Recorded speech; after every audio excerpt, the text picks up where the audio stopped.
때문에 오늘도 주님 사랑 외면의 상처주네. 하지만 예수님은 나 사랑하셔서 용서하라 구원해 부활하셨네. 상처 입은 손으리 때문에 젊어진 발 우리 때문에. 하지만 주님 나를 사랑에 구하시니.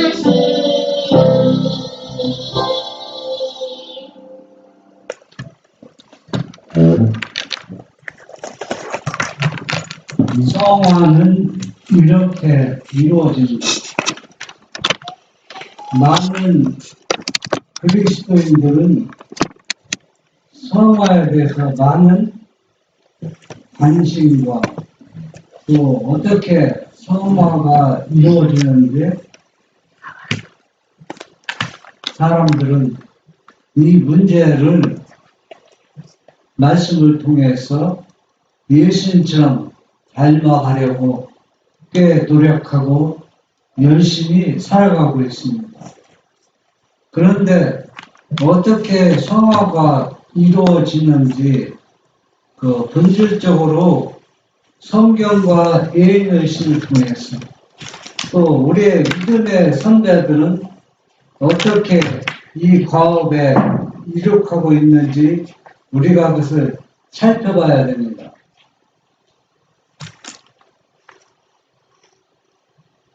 마태복음 26장 28절 보면 이것은 제 사업을 얻게 하려고 많은 사람을 위하여 흘린 피, 나의 피, 곧 언약의 피니라. 이 말씀은 창세 전부터 이미 하신 말씀입니다. 이 언약의 피가 실제 2000년 전에 예수님께서 이 땅에 오셔서 그 언약의 피를 실체를 통해서 보여주셨습니다. 그래서 이것을 믿음으로 받아들이는 사람은 완전한 속죄를 위해 완전한 용서, 완전한 죄사함을 받았다는 확증을 예수님께서 누구나 다 주셨습니다. 그런데 이 말씀을 올바로 인식하고 믿음으로 받아들이는 사람은 이 언약의 피, 이 약속의 피를 통해서 용서함을 받고 사함을 받았다는 것을 확실히 가질 수 있지만, 그러나 불신하고 이 믿음으로 이것을 받아들이지 않는 사람들은 사함을 받았어도 받은 줄 모르고 살아가는 겁니다. 그러니까 능력을 행사할 수가 없습니다.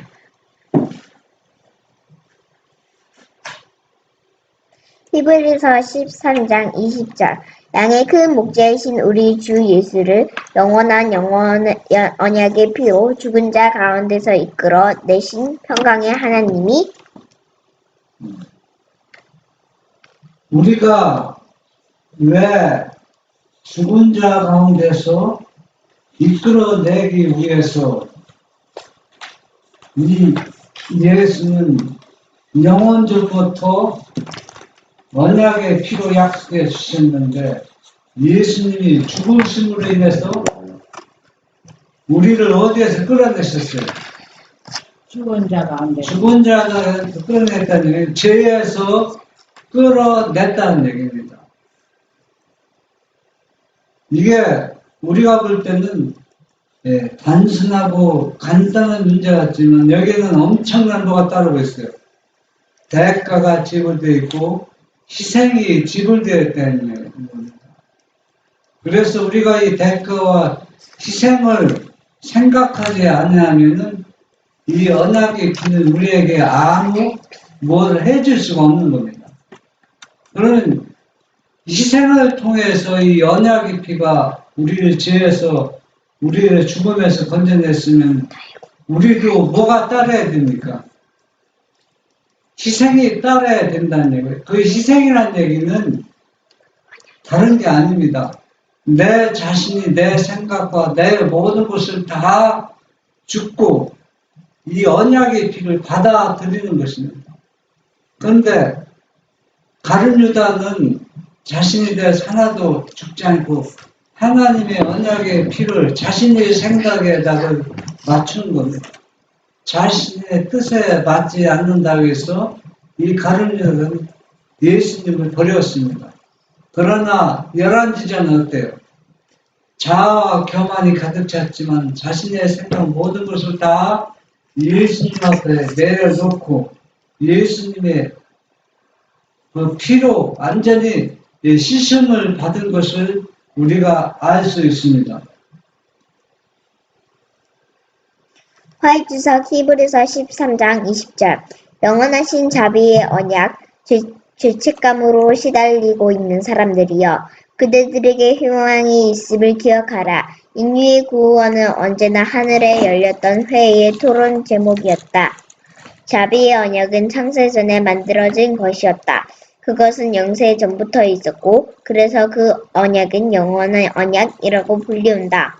하나님께서 계시지 않는 데가 결코 한순간도 없었던 것이 확실한 것 같이 그분의 은혜를 인간에 드러내시는 것이 그분의 영원한 마음의 기쁨이 아니었던 때는 결코 한순간도 없다는 것은 확실하다. 우리가 이 성경에서는 뭐를 확실하게 강조하고 있느냐면 그 아버지와 아들 관계를 매우 기증하게 다루고 있고 그것을 확실하게 재차 여러 번 설명해 주고 예수님은 아버지와 나는 하나라고 누차 말씀한 것을 볼 수가 있습니다. 왜 이 말씀을 하시는지 우리가 그 배경을 깊이 들여다봐야 돼요. 왜 들여다봐야 되느냐면은 한 집에 자녀가 둘이 있습니다. 하나는 진짜 엄마가 낳은 자식이고 하나는 입양해서 키웠습니다. 그런데 똑같이 엄마는 둘을 다 사랑하고 있어요. 똑같이 사랑합니다. 둘 사랑하고 더 사랑하는 게 없어요. 일반적으로는 그 마음은 어떻게 표현하지 못하지만 그런데 엄마가 친엄마라고 생각한 이 아이는 뭐 인정을 받으려고 어떤 노력을 하지 않습니다. 왜? 내 엄마니까 나를 사랑하는 거 확실히 믿잖아요. 모든 게 자연스럽습니다. 그런데 입양한 아이는 아이고 나는 친엄마 아니기 때문에 나를 덜 사랑을 갖다. 그래서 무엇인가 사랑을 받기 위해서 몸부림칩니다. 무엇을 해야 사랑을 받는지 압니다. 그런데 이 입양 아이는 엄마를 절대적으로 믿을 수가 없어요. 친엄마 왜? 자기가 알거든. 친엄마 아니라는 것을. 그러니까 그 엄마의 사랑을 받지만 그 마음속에는 항상 뭐가 있어요? 불안과 초초가 쌓여 있습니다.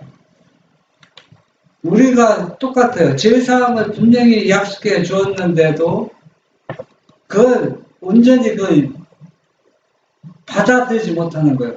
받아들이지 못하기 때문에 성경에서는 아버지와 아들 관계를 자꾸 이야기해서 어떤 일, 뗄 수 있는 긴밀한 관계라는 얘기예요. 관계이기 때문에 이 아들을 우리에게 속죄를 줘서 내주어서 아버지가 얼마나 너희들을 사랑하는지 그것을 설명해 주는데 우리가 그 믿음으로 그 실제적인 것을 받아들이면은 내가 입양이 있다고 해서 내가 아버지의 친아들이라고 아니어서 불안할 게 없어요. 왜? 나를 위해서 누굴 내줬어요? 아들을 내, 그걸 받아들이기 위해서 그것을 자꾸 아버지와 아들 관계를 계속 말해주고 있는 겁니다. 그런데 사람들은 그걸 깊이 들여다보려고 하질 않아요. 화해주석 마태복음 26장 28절 화목케 하는 잔 속죄의 희생은 충분하고 완전하였다. 그것은 많은 사람의 죄 사함을 위하여 흘리신 바 된 그리스도의 피로써 인쳐진 새 언약이다. 그리스도는 이것을 최후의 만찬시에 선포하였다. 믿음으로 이 잔을 마시는 사람들에게는 그 속에 화목케 하며 영혼을 정결하는 효능이 있다. 그것은 죄로 찌들린 사람들에게 건정한 정신과 건강한 육신을 회복시켜 주시려고 하나님이 마련해 두셨던 길르앗의 유향이다. 네. 우리의 믿음이 얼마나 부족한지 그 부분을 지적해 드렸습니다. 언약의 피, 짐승의 피로도 그 짐승의 피가 누구를 상징합니까? 예수님의 피를 상징하기 때문에 짐승의 피를 통해서도 그 믿음을 받아들인다면 뭐 받았어요? 구원을 죄사함을 받았다는 얘기입니다. 구원함을 받았다는 얘기입니다. 그런데 그것은 옛 언약이라는 얘기입니다. 옛 언약이라는 얘기는 완전한 속죄물이 아니에요. 완전한. 하나의 상징적인 것이지 완전한. 그런데 새 언약은 뭡니까? 진짜 피.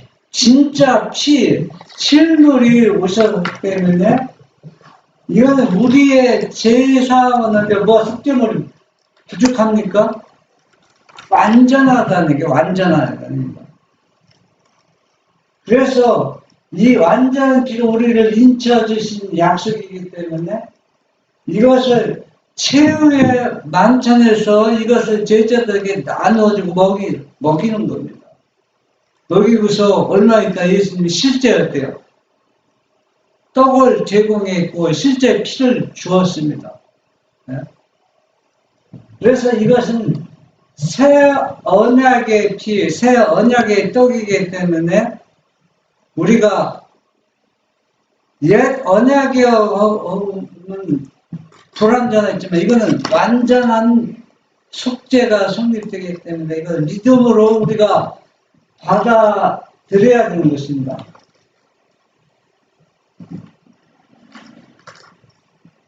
은혜로 변화됨. 행적 557 사도 요한의 생애 가운데 참아든 성화가 예증되어 있다. 참된. 그리스도와 가까이 교제한 세월 동안 요한은 자주 구주에게서 경고와 주의를 받았다. 그는 이 견책들을 받아들였다. 거룩하신 분의 품성이 그에게 나타났을 때에 요한은 자신의 부족을 알았으며 그러한 계시로 인해 겸손하여졌다. 매일매일 그는 자신의 난폭한 정신의 대조가 되는 예수님의 친절한 관용을 보았고 그분의 겸손과 인내의 교훈을 들었다. 날마다 그의 마음은 그리스도께 이끌렸고 마침내 그는 주님에 대한 사랑 가운데에서 자신을 잊어버렸다. 네. 우리가 너무 신앙생활하는데 신학적으로, 논리적으로, 교리적으로 생각하기 때문에 많은 문제점을 안고 살아가고 있습니다. 그렇기 때문에 신앙생활은 너무 힘들게 하고 또 자신이 없고 불안정합니다. 그래서 회개와 성화는 같은 맥락에 같이 출발을 하는 겁니다. 분리될 수가 없어요. 사람이 한번 회개하고 제3면 받았다고 해서 끝나는 게 아닙니다. 그래서 제3 받고 용서받은 것은 이제 어린아이처럼 첫 걸음을 출발하는 것입니다. 신앙생활 첫 출발이에요. 그래서 사람들은 회개하면 뭐 대단한 게 이룩한 줄 알고 대단히 높은 경제에 이룬 것처럼 사람들의 착각하고 자기 자신이 속는데 우리에게 용서받는 것은 그리스도 앞에 나가서 우리가 죄 있는 모습으로 나가서 제3회를 받으면은 뭐가 시작입니까? 신앙의 걸음마 수준이 시작하는 겁니다. 그래서 우리가 이게는 이제 성화가 따라되고 자라나야 되는 겁니다. 그래서 우리는 매일 죄 짓고 회개한다고 생각하는데 그런 차원에서 우리가 믿음으로 생각하면은 문제가 심각합니다. 두 아이 중에서 입양받은 아이는 항상 무언가 뭐 회개하고 죄를 벗어야 하는 것처럼 논리적으로 맞는 생각이지만은 진짜 아이는 불안하지 않습니다. 엄마의 사랑을 의심하지 않아요. 엄마가 나를 얼마나 사랑하는지 알기 때문에 엄마한테 인정을 받으려고 무슨 일을 하는 것이 아니라 엄마의 사랑이 고맙고 감사해서 죄를 짓지 않는 겁니다. 네. 죄에서 벗어나서 엄마한테 인정받으려고 하지 않는다는 얘기입니다. 완전히 다른 맥락입니다. 우리도 똑같아요. 우리가 그리스도의 사랑에 젖으면은 회개해서 예수님한테 사랑받으려고 하는 게 아니라 그 사랑과 은혜가 넘쳐서 내가 죄에서 나오는 겁니다. 나와서 성화의 길을 가는 겁니다. 이 성화의 길을 가는데 저절로 이루어지는 게 아니라 피땀 흘린 노력과 내 생명을 완전히 내놓기까지 투자해야 된다는 얘기입니다. 왜? 누가 계속 유혹하기 때문에. 죄의 창시자 사단이 유혹하기 때문에 인내로서 이 사단과 싸우는 과정이 바로 성화에 가는 길이라는 얘기입니다. 우리는 자꾸 죄에서 벗어나기를 바라는데 그런 마음으로 하면은 계속 우리 마음에 죄책감에 눌려서 성화가 너무 힘들다는 얘기입니다. 행정 557. 그는 하나님의 아들의 일상생애에서 권능과 친절, 위엄과 온유, 능력과 인내를 보고 경탄해하지 않았다. 그는 자기의 분개하기 잘하고 야심 많은 성질을 그리스도에 거쳐주시는 능력에 굴복시켰으며 거룩한 사랑을 그의 마음속에서 품성할 변화를 이롭게 냈다. 요한의 생애 가운데서 일어난 성화와 현저히 대조되는 것은 그의 동료 제자 유다의 경험이다. 유다는 그의 동료와 같이 그리스도의 제자라고 공언했지만 경건의 모양만을 소유하였다. 그는 그리스도의 품성의 아름다움에 둔감하지 않았다. 때때로 구주의 말씀을 들을 때에 죄를 깨닫기는 하였으나 그는 마음을 겸비하게 하거나 그의 죄를 고백하려고 하지 않았다. 사랑하는 제자 요한과 유다가 성화에 오르는 길, 가는 길을 똑같은 환경과 똑같은 맥락에서 보지만 요한은 유다보다 더 뭐가 많은 사람이에요. 단점이 많고 실수가 많은 사람이에요. 그런데 요한은 뭐가 있어요? 그분의 사랑에 자기 자신을 굴복했지만 유다는 예언적만 그걸 받아들였습니다. 자기 자신을 완전히 예수님 앞에 굴복하지 않았어요. 그러나 어떻게 보면 유다보다 요한이 더 불리한 입장에서 예수님이 제자가 되었지만 그 예수님은 그 하나님이시면서 인간이 되어서 온전히 굴복하고 온유하고 겸손하고 그런 것을 보면서 자기 자신을 너무 분개하고 미워하고 그랬을 때 이 사랑의 능력 앞에 자기 자신을 매일 굴복하는 겁니다. 그런데 유다는 전혀 예수님 앞에 굴복하지 않았습니다. 그래서 시간이 흐름에 따라서 요한은 예수님을 더 많이 닮아갔는데 유다는 점점 멀어지는 겁니다. 행적 557. 거룩한 가마를 거절함으로 그는 자기가 사랑한다고 공언한 주님께 욕을 돌렸다.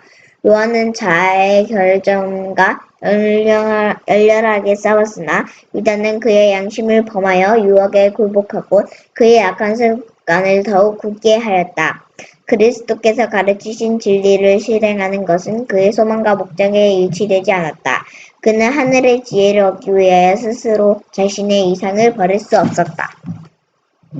요한은 예수님의 엄청난 사랑을 받으면서 자기의 결점이 막 너무 막 나타나니까 그게 너무 싫고 미워서 자기 자신과 투쟁해서 싸우는 겁니다. 완전히.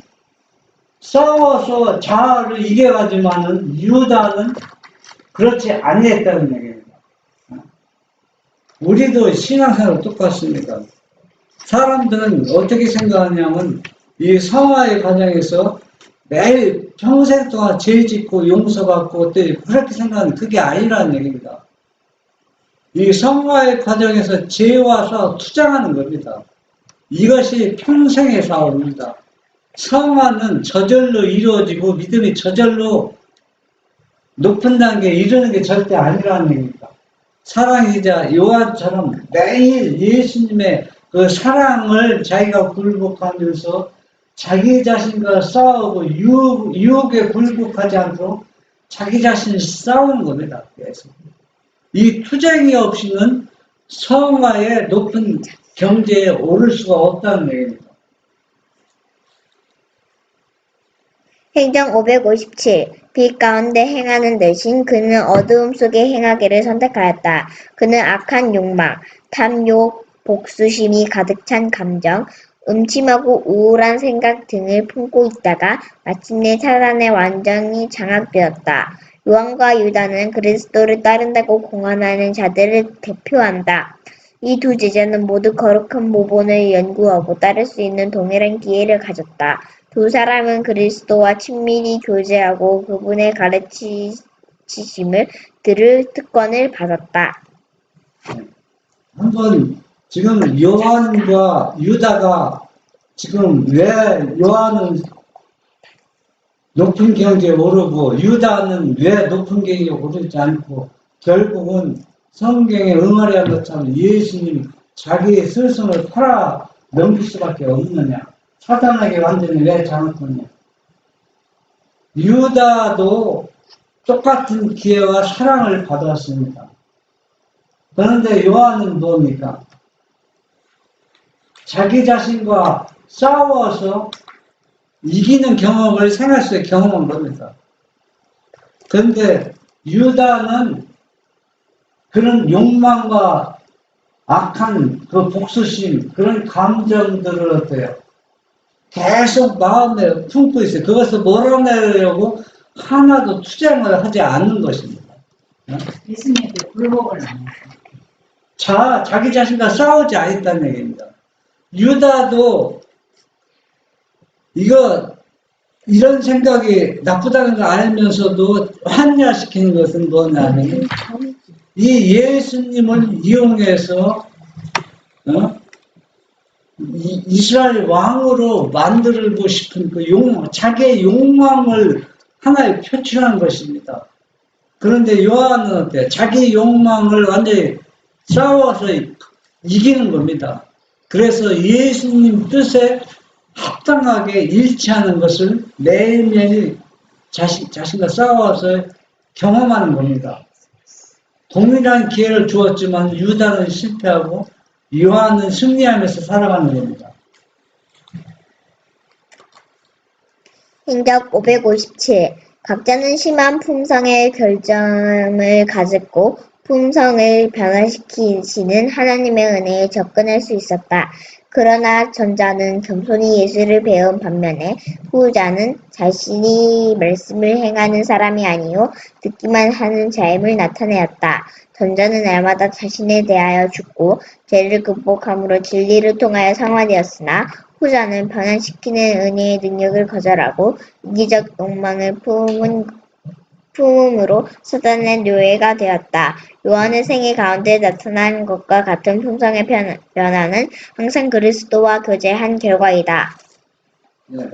우리가 이걸 자세히 들여다봐야 돼요. 딴 건 다 놔두고 전자 요한은 날마다 자신에 대해 어떻게 했다 했어요? 죽고 죄를 극복하고 죄를 싸워 이겼다는 얘기가 자신이. 우리가 생각해보세요. 나는 하나도 잘못 안 했는데 상대방이 잘못하면 어때요? 분노와 미움이 일어나죠. 그런데 요한은 어때요?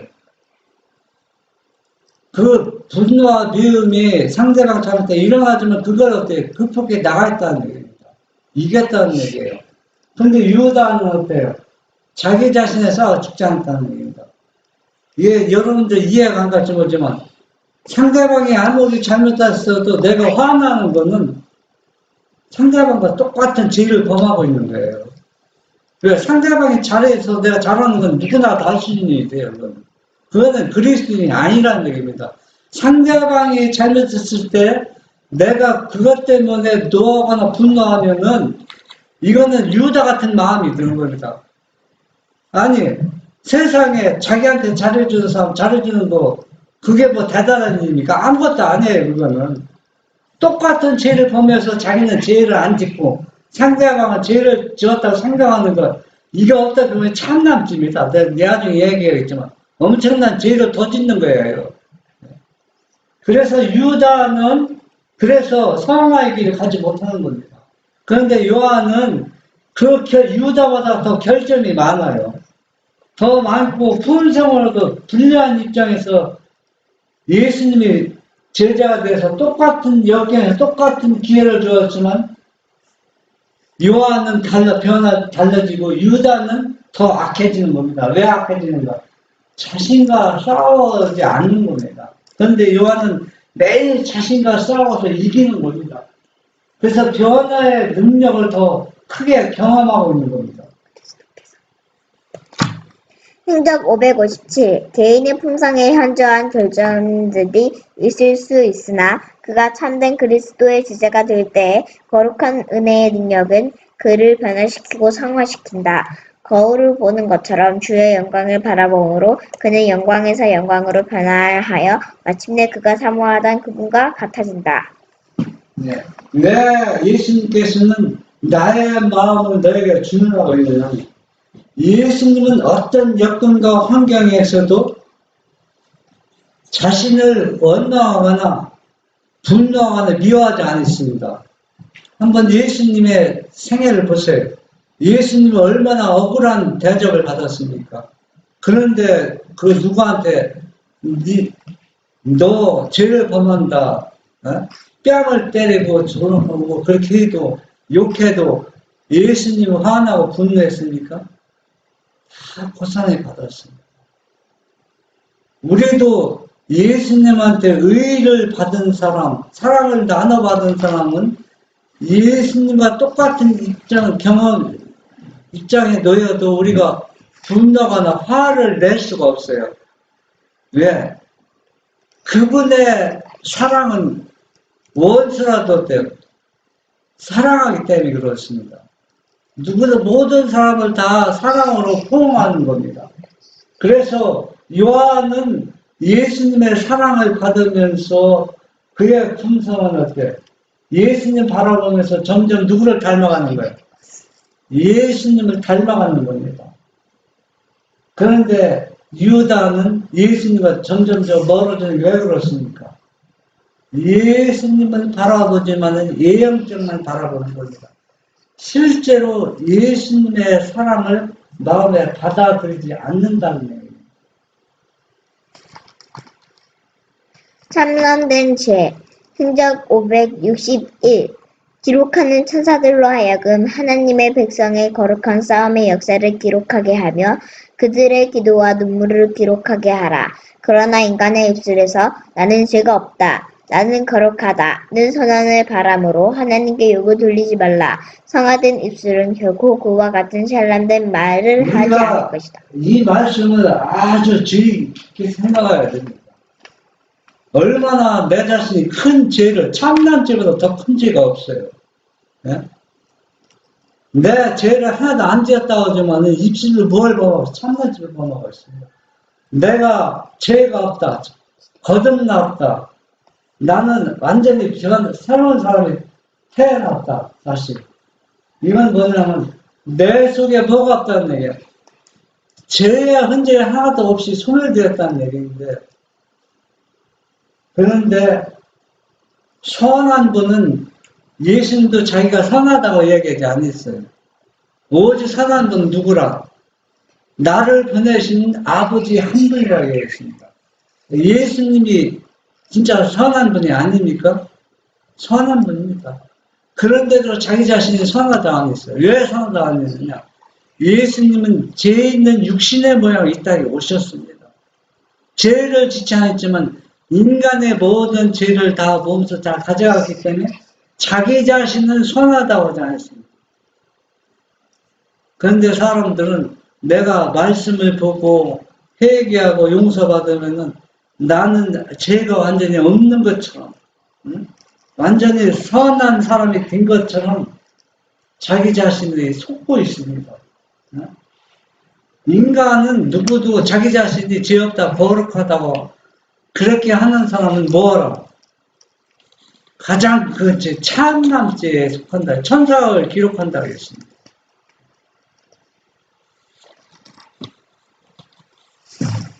행적 562. 거룩하다고 폭에 공언하고 싶어하는 사람들은 하나님의 율법의 거울을 들여다보라. 그들이 율법의 원대한 요구를 깨닫고 마음의 생각과 의도를 감찰하는 율법의 일을 깨달을 데 없다고 자랑하지 않을 것이다. 요한은 자신의 그의 형제들로부터 분리시키지 않고 다음과 같이 말한다.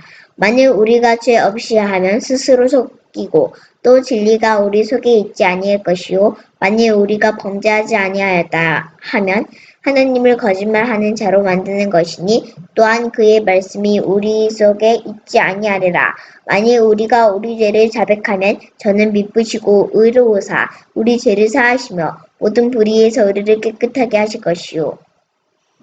잘못하면 여러분이 오해의 소리가 있지만 우리가 죄를 고백해서 사함 받으면 사함 받지 않았다 안에서 거룩하지 않다는 그런 의미가 아닙니다. 우리는 항상 완전히 용서받았어도 누구와 필요한 존재예요? 예수님이 필요한 존재입니다. 예수님의 언약의 피가 계속 필요합니다. 그렇기 때문에 완전히 우리가 정결하게 심는 사람, 성화의 높은 경지에 오르는 사람, 제사를 완전히 받은 사람은 하나님의 율법을 보면 볼수록 자기 자신이 너무 부족함을 들여다보게 된다는 얘기입니다. 너무 부족합니다. 이런 부족한 사람에게 주께서 나에게 사함 주시고 죄 없다 하십니다. 어떻게 보면 너무 부끄럽다는 얘기입니다. 십계명 앞에 자기 자신을 보면은 하나님의 분상을 보면은 그렇기 때문에 더욱 겸손해질 수밖에 없다는 얘기입니다.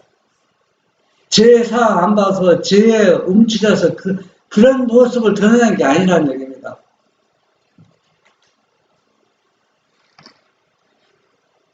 히브리서 9장 14절. 하물며 영원하신 성령으로 말미암아 흠 없는 자기를 하나님께 드린 그리스도의 피가 어찌 너희 양심으로 죽은 행실에서 깨끗하게 하고 살아 계신 하나님을 섬기게 못하겠느뇨. 네, 여기서 예수님은 어린 양이지만 흠 없는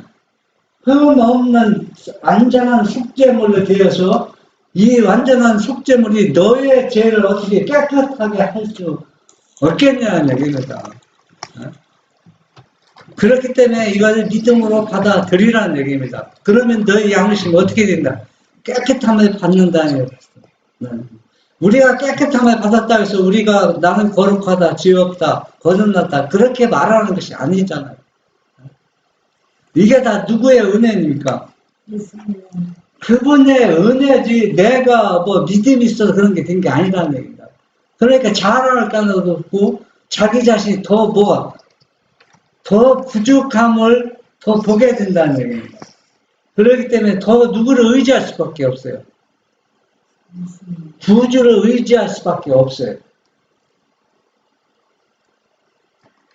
행적 560. 참된 성화는 사랑의 원칙을 실천함으로 이룩된다. 하나님은 사랑이시라. 사랑 안에 거하는 자는 하나님 안에 거하고 하나님도 그 안에 거하시느니라. 그들의 마음에 그리스도께서 거하시는 사람들의 생애에는 실제적 경건이 나타날 것이다. 품성은 순결하고 향상되고 고상하고 영화롭게 될 것이다. 순결한 교리가 의의 행위와 섞이고 하늘의 규례가 거룩한 행실과 혼합될 것이다.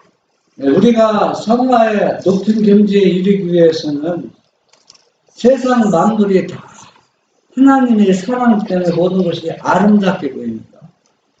아름답게 보이고 모든 것을 다 포용할 수 있는 마음에 있습니다. 왜? 하나님의 품성은 온전하기 때문에 우리가 그 품성을 많이 나누어 받은 사람은 그분을 더 많이 닮아가기 때문에 우리도 그분 사랑 때문에 모든 세상 만물이 어때요? 아름답게 보이고 모든 만물이 하나님께 영광 돌리는 것처럼 우리도 하나님께 영광 돌리게 되는 것입니다. 행적 560. 성화의 축복을 얻을 사람은 먼저 자기 희생의 의미를 배워야 한다. 그리스도의 십자가는 지극히 크고 영원한 영광에 중한 것이 걸려있는 중요한 기둥이다. 아무든지 나를 따라오려거든 자기를 부인하고 자기 십자가를 지고 나를 쫓을 것이니라. 하나님께 대한 우리의 사랑을 드러내는 것은 우리의 동포들에게 나타내는 우리의 사랑의 향기다. 영혼에게 안식을 가져다 주는 것은 인내의 봉사이다. 이스라엘의 행복이 증진되는 것은 겸손하고 직면하고 충실한 수고를 통해서이다.